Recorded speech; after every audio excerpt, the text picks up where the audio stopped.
When it comes to most civilizations in Age of Empires 2, it's easy to see why they're so strong, and why a pro player would want to pick them in a tournament depending on the map and setting. For example, when a pro player plays Bohemians on Arena, it's very obvious even to a casual viewer that Hoofnius plus Halberdier is a really strong combination, and that the Bohemians are a late game powerhouse, especially when they get to that comp, as well as something like the Hussite Wagon. For the Khmer though, it's a little bit different. To the untrained eye, it looks like a decent civ, one that might rely on elephants and siege, and should be more or less situational. Maybe it's a late game powerhouse when it gets to all of those units, but otherwise nothing too crazy. However, this could not be further from the truth. The Khmer are actually incredible on a variety of maps, specifically open land maps, due to reasons that have nothing to do with siege nor elephants. And so for pros, it's one of the best civs in the game, and I personally rank it in the S tier for 1v1 Arabia, and here's why. Now the first reason is the extreme savings that the Khmer get in the early game. For those who might not follow competitive Age of Empires, there's a general rule that any savings in the early game matter a lot more than savings in the late game. For example, if I give you 500 food in the start of the game, just from the get-go, you can click up to Feudal Age almost immediately. But if I give you 500 resources when you hit Imperial Age, it's gonna get you maybe a power spike, maybe, you know, just an upgrade for free, but nothing too crazy, because 500 resources in Imperial Age are a lot worse than 500 resources in Dark Age or from the start of the game. And so understanding this concept, we can see that Khmer are getting so much of their savings in the early game, but they get it from such a weirdly worded bonus. Let's read it together.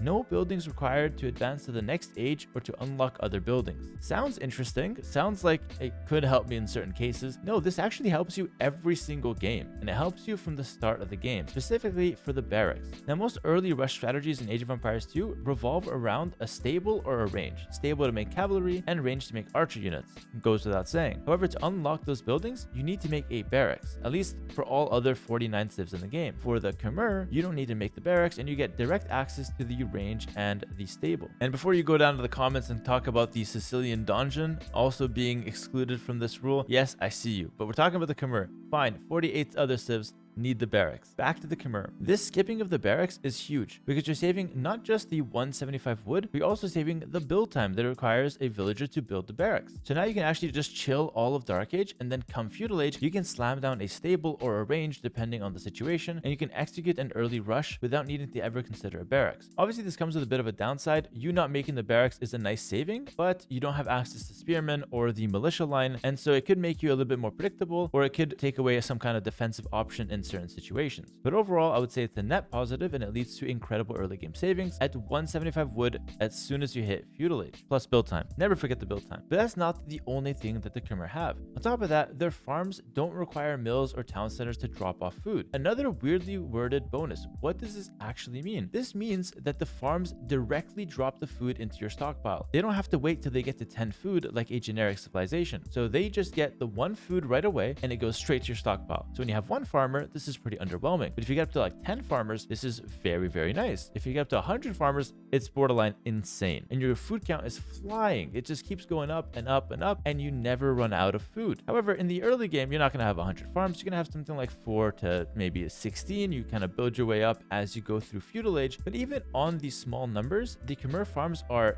first of all, gathering faster than a generic farm. And second of all, they gather the food immediately. And in pro play, this is so important. You no longer have to wait until you get your food dropped off. After each individual vill goes up to 10 food, you get the food immediately. So when you're spamming that scout hockey waiting for 80 food to kick in, as soon as you get 80 food in your town, Khmer will be able to make that scout. Whereas other civilizations have to wait for the villagers to get to 10 each, then drop off, and then hope that that drop off leads to them having 80 food in the stockpile to be able to make a scout. It sounds like a small thing, but being able to make that scout right away as soon as you gather 80 food is a huge deal in early game tempo for pro play. Because if you get the scout even 15 seconds faster than your opponent, that means that you're going to be the guy who is able to attack, who's going to have more units on the field quicker, so you can put the pressure on your opponent and put him in a defensive position. So it's not just 15 seconds on one scout, it's the difference between attacking and defending, which is absolutely massive in pro play. Moving on to point number 2, because of these bonuses, certain build orders are only possible with the Khmer. This unlocks powerful strategies that players can go for that other civs really can't keep up with in most cases. For example, the 16 villager no loom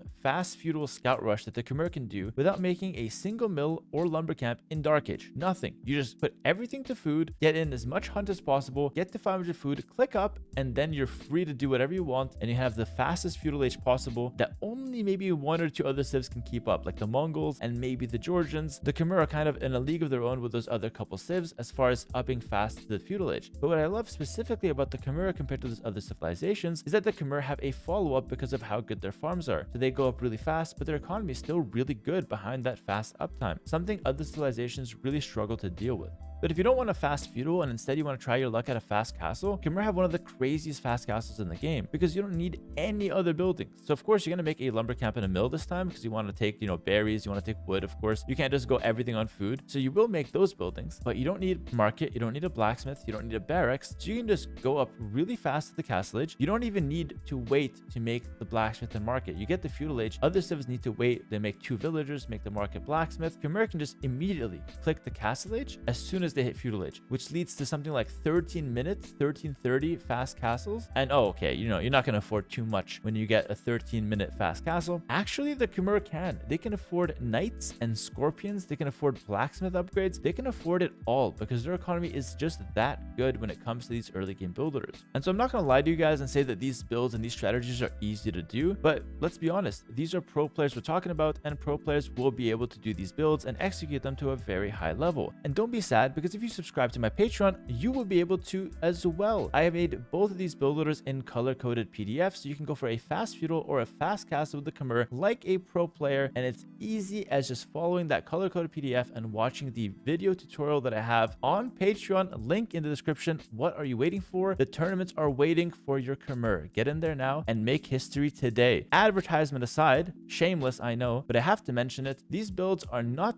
that crazy and not that hard to do. After a little bit of practice, even an average player can execute them, and so a pro player will be able to execute them to a very high level, which makes other civilizations really struggle against the Khmer because they simply don't have access to the same options that the Khmer have for the early game. Moving on to the third point, this is also one that kind of gets overlooked. It's another weird bonus. Villagers can garrison in houses. Oh, that's cool. We can garrison in houses. I guess that helps on defense. Makes sense. However, it's actually a lot more than that. House hopping isn't just good for defense. It's incredible for defense. Being able to hop into a house and get out immediately to attack your opponent is a trick that pro players will use all the time on defense, which makes your opponent have to consider, if I engage and I'm not able to kill a villager and he hops in the house and then hops out to hit me again, I'm going to lose HP on my units, and if I don't kill the villager, I don't actually get any value. So now your opponent won't be able to kill villagers, but he also might not be able to even engage into villagers because it's just that risky to fight a villager, risk losing HP on your unit, and then not kill it because he's just going to garrison in a house. And this garrisoning in houses also allows you to do crazy traps, like hop into the house, then hop out the other side, and then trap your opponent's army inside your house wall, and just kind of get insane value from the fact that you can just hop in and out of houses infinitely. And a house is not like a tower where you have just like one tower around. You can have like 15 houses on any given base. You can have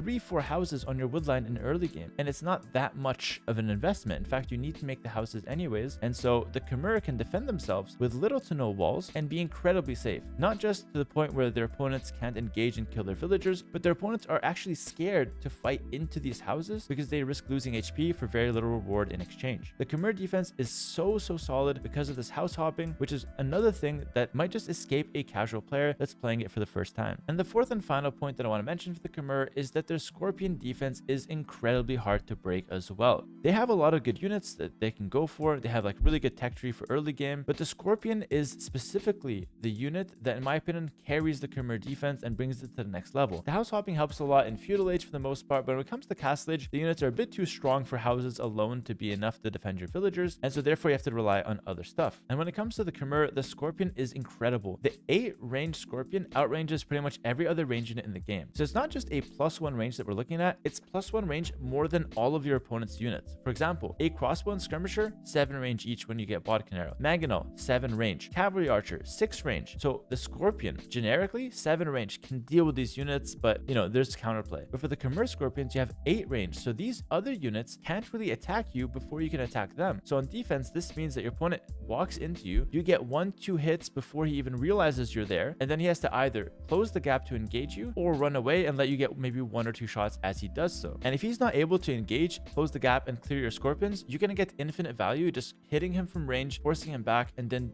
doing that same thing over and over again, positioning Scorpions on different areas of your base. No matter where he attacks, he eats a few Scorpion volleys and has to go somewhere else. The fact that ballistics now affect Scorpions has just made Khmer even better on defense. He runs in on any angle, he takes a few hits from the ballistic Scorpions, and he just has to run away again. So it's very hard for them to attack you in Feudal Age. It's even harder for them to attack you in Castle Age. When are you supposed to attack the Khmer player? I don't have an answer. That's why they're so strong, and that's why I rate them S tier. Truth be told, the only weakness that Khmer have is that they're missing some key techs in late game that can make some games a little bit awkward. For example, you're missing Gambesons and Squires, your infantry game is a little bit weak, and you're also missing the last armor upgrade on infantry, which makes your late game infantry a little bit weak as well. You're also missing thumb rings, so your arbalest play is not perfect, and so these key techs can make some compositions a little bit difficult. However, you have incredibly strong late game with the elephants, which is where the casual viewer comes back in and is like, yo, elephants are out. This is where the Khmer shines. But unbeknownst to him, the Khmer have been shining the entire game until you get to the elephants, and that's the finishing blow. And the elephants are actually quite strong in the right situation. So in conclusion, the Khmer are very strong at all elos, but only once you really understand what the Civ is trying to do and how to use their bonuses. So it's not particularly good for a new player, but even like a beginner player that just like